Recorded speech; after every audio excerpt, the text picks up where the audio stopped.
بسم اللہ الرحمن الرحیم۔ السلام علیکم سب دوستوں کو سعودی بریکنگ نیوز کی طرف سے خوش آمدید۔ اس ویڈیو میں ہم آپ کو بتائیں گے کہ شاہ عبداللہ زمزم سبیل رمضان سے قبل کھولنے کا فیصلہ۔ سعودی حکام نے آب زمزم شاہ عبداللہ سبیل کھولنے کی تیاریاں مکمل کر لیں۔ یہ سبیل رمضان سے قبل بحال کر دی جائے گی۔ سبق ویب سائٹ کے مطابق ایک برس قبل شاہ عبداللہ زمزم سبیل کو کورونا وبا کی وجہ سے بند کر دیا گیا تھا۔ کورونا SOPs کی پابندی کے ساتھ اسے دوبارہ کھولا جا رہا ہے۔ آب زمزم لینے کے لیے آنے والوں کی حفاظتی ماسک کی پابندی کرنا ہوگی۔ گیٹ پر درجہ حرارت چیک کروایا جائے گا اور سماجی فاصلے کی بھی پابندی کی جائے گی۔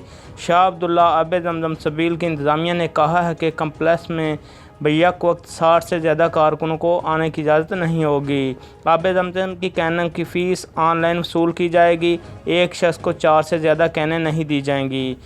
گزشتہ سال کورونا وبا کی وجہ سے آب زمزم کی سبیل بند کر دی گئی تھی، تاہم بعد میں مکہ کے بڑے شاپنگ سینٹر کے ذریعے آب زمزم کینوں کی فراہمی شروع کر دی گئی تھی۔ اگلے مرحلے میں پانڈا، تھیم، لولو مارکیٹ کے صارفین کو بھی یہ سہولت فراہم کی جائے گی۔